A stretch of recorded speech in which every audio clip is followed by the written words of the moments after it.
A sanyarú jelen edzőcsere és kapuscsere is télen a Ferencváros labdarúgó csapatánál, ahol a tavasz sem indult fényesen az eddig megszerzett egyetlen ponttal. Vereség az örökrangadon, magáról megfeledkezett és eltiltott holland szélső, visszacsúszás a 7. helyre.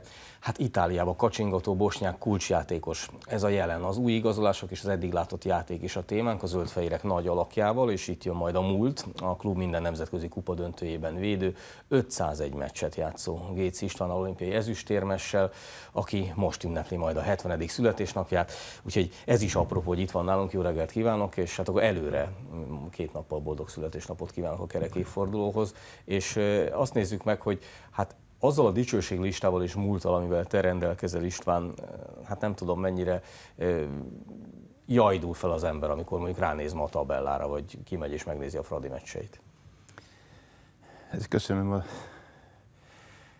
invitálást, köszönöm a megelőlegezett köszöntést, hisz ilyenkor az ember nem szabad, hogy 70-kedjen, mert ez egy állapot, és azzal kezdeném, hogy most, ahogy elindultam, elolvastam egy kis mondatot, hogy nagyon gyorsan repül az idő, látjuk ezt akkor, ha visszatekintünk a múltra, mondta ezt annak idején Seneca, ma meg én. Úgyhogy, ha van mire visszatekinteni, akkor örömmel teszi az ember, mert sajnálattal vannak nagyon sokan olyanok, akikkel együtt játszottam, és nem tudnak már visszatekinteni a múltra. Ezért duplán értékelem azt, hogy ma ez a kérdés így felvetődhet. És ha az idő gyorsan repül, akkor vannak kapusok, akik még gyorsabban tudnak repülni egy-egy lövésre. Így a te pályádból nyilván iszonyatosan nehéz kiemelni egy-egy mérkőzést, 500 fölötti találkozó, hogyha nemzetközi meg a hazai bajnoki meccseket is beleveszük, és csak is a Fradi színeiben. De mégis van-e olyan, amin szerinted életed teljesítményét nyújtottad? Hát ezek a legek, vagy az első, vagy a legnehezebb, erre mindig nagyon nehéz válaszolni, hisz az adott helyzetbe, adott szituációba volt olyan mérkőzés, ahol csak 3-szor kellett labdához érni, de akkor az kötelező volt. Volt, amikor állandóan tűz alatt tartották a kaput, és hát akkor is teljesíteni kellett folyamatosan. Én azt hiszem, hogy vannak az ember életében olyan sarokpontok, amikor el kell dönteni, hogy merre felé megy. Na, ez a kérdés, ez erről szól, én szerintem, hogy az elején, amikor az ember a csapatot kezdi úgy megismerni, 20 évesen, 18 évesen kerültem be a Ferencvárosba, 20 évesen a válogatottba, és hát voltak mérkőzések, amelyekre nagyon nagy nosztalgiával és nagyon nagy jó érzéssel gondol vissza az ember. Hát itt volt nekünk 3 európai kupa döntőnk.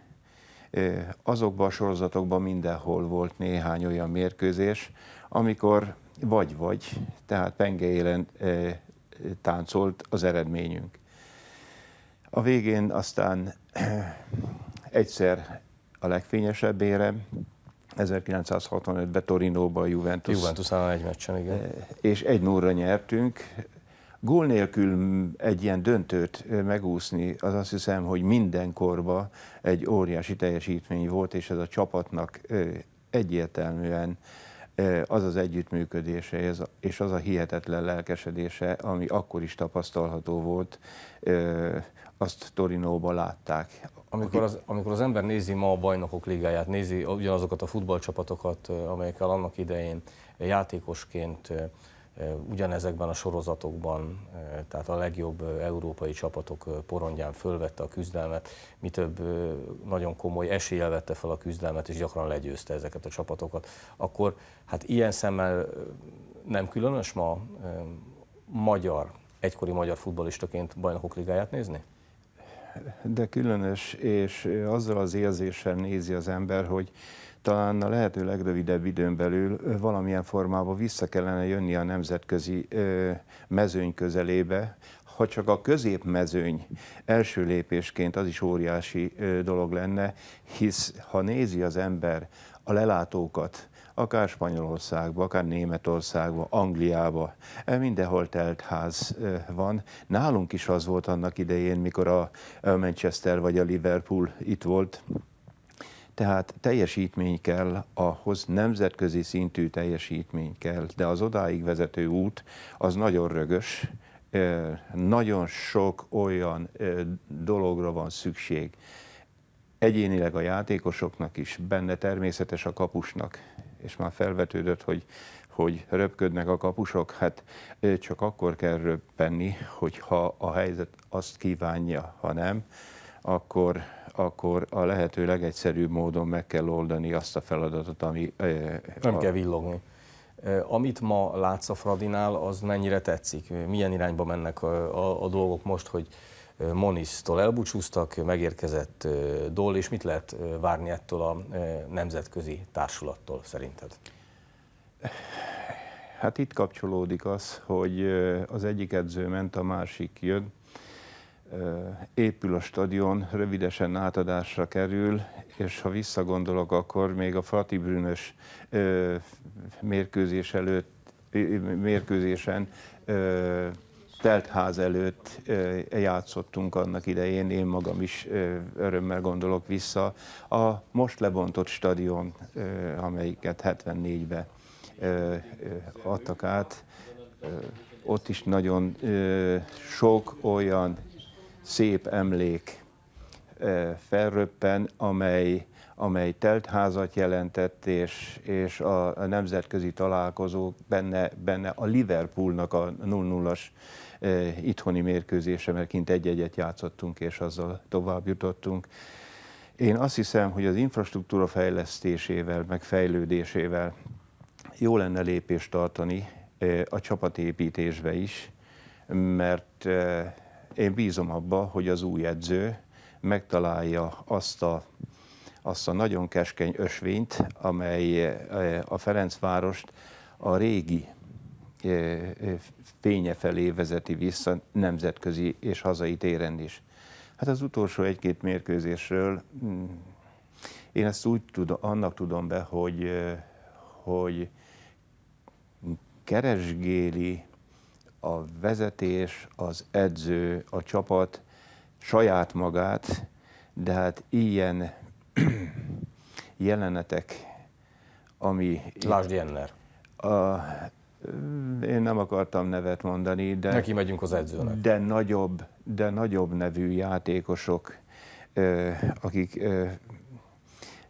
világhírre tettek szert, azok sem engedték meg maguknak azt, amit itt tapasztaltunk, én sajnálatosnak véltem. Ezt az egész felfokozott helyzetben, nagyon sokszor voltunk felfokozott helyzetben, de azért sport és azért kell az embernek uralkodni magán, hogy minden érzelmét nem biztos, hogy ki kell adni bizonyos helyzetbe. Hát ez is a sportolónak az egyik olyan jellemzője kell, hogy legyen, mert akkor a további, esetleg a nemzetközi mérkőzéseken, ahol még élesebb az eredményszerzésért vezető helyzet, akkor lehet, hogy nem bírja. Hát ez a nagy kérdés, persze a Fradinál a nemzetközi terep lesz majd a nagy kérdés, meg az, hogy ott, amikor például a Besicsnél is arról van szó egyik nagy tehetségről esetében, hogy már most keresgélne magának Olaszországban csapatot, tehát tovább lépne. Többen kölcsönben vannak itt az új szerzemények közül, Pavlovics, Lackó. Szóval, hogy itt most tűzoltás folyik, vagy lehet-e így csapatot építeni ennyi külföldivel? Erről mi a véleményed? Azt sajnálatosnak tartom, hogy nagyon sok a külföldi játékos, nem csak nálunk, és itt talán egy kicsit mélyebbre kellene menni, hogy az utánpótlás nevelésünk azon a szinten van-e, amelyre a Ferencvárosnak vagy a magyar labdarúgásra szüksége van. Beszélünk itt akadémiákról, beszélünk nagyon sok mindenről, talán sokkal többet kellene tenni ahhoz, szép csendbe dolgozni és kinevelni. Mert ha megnézzük, az utóbbi években sajnálatosan a Ferencvárosba saját nevelésű játékos nagyon-nagyon ritkán bukkant fel. Lehet, hogy ez a mai világhelyzetnek, hogy rengeteg a külföldi mindenhol, de azért én azt hiszem, hogy a mi magyar érzelmünknek, meg az utánpótlásnak, a gyerekek lehetőségének azért egy kicsit tágabb utat kellene biztosítani. El kell gondolkozni, azt hiszem, mindenkinek, aki ebből a helyzetből akár a Ferencvárost, akár a magyar labdarúgást ki akarja egy kicsit emelni. A múlt nagy kapusa a jelen kapusairól. Ugye kapusposzton is váltás történt a télen, ahogy arra utaltam. Érkezett Pécsről Dibusz Dénes. Őt milyen kapusnak találod? Hosszú távra oldhatja meg ezt a posztot a Ferencvárosban, és jobb kapusa, mint Jóba Levente, aki egyébként a ritka saját nevelések közé tartozik? Hát ez egy nagyon, a kapus kérdés mindig, mindenféle csapatjátéknál, ahol kapus van, alap dolog, mert a mondás is úgy szól, hogy csapatépítés, vegyél egy jó kapust, védj egy jó kapust. Én azt hiszem, hogy két tehetséges fiatal kapus van a Ferencvárosnál, megindul, nagyon bízom benne, az a pályán belüli és pályán kívüli baráti hangulatú, de az a verseny, amely a korábbi években mindenkor megvolt. Amelyik kapus jobban él a lehetőséggel, az hosszú távon meg tudja oldani a Ferencváros. Mind a kettőre vonatkozik. Nem szerencsés, hogy 3-4 nyelven kell néhány szót, mondjuk irányítani a védelmet. Meg lehet tanulni, de ahhoz, hogy az összhang teljes legyen, ahhoz csak egy fél szó kell, mint annak idején én mondtam, akár melyik előttem játszónak, hogy jobbra tudta, hogy egy fél lépést jobbra kell lépni, mert teljesen megváltozik a támadónak a lehetősége is, és a mi védelmi pozíciónk. Na, ezek rengeteg gyakorlással jönnek elő, vagy születnek meg.